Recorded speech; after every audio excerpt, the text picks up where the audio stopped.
இயற்பியல் எனும் ஜோதிடம். மிதுன லக்கணம். செவ்வாய் 9 முதல் 12 வீடுகள். பலன்கள். 9ஆம் வீடு கும்பம்.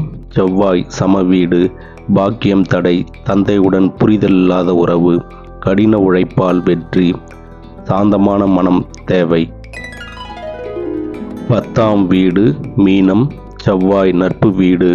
பெரிய வேலை, அதிகாரம், தொழிலில் வெற்றி, அரசியல், தலைமை பண்பு, ரியல் எஸ்டேட், கட்டுமானம் சார்ந்த துறை. 11ஆம் வீடு மேஷம். செவ்வாய் ஆட்சி வீடு. மிகுந்த லாபம், ஆசைகள் நிறைவேறுதல், சிறிய வயதில் பெரிய வெற்றி, நண்பர்கள் சக்தி வாய்ந்தவர்கள். 12ஆம் வீடு ரிஷபம். செவ்வாய் சம வீடு. விபத்து, காயம், கவனம், விரயம், செலவுகள், ஆன்மீகம், தியானம், ஈர்ப்பு, வெளிநாட்டு பயணங்கள். நன்றி, வணக்கம்.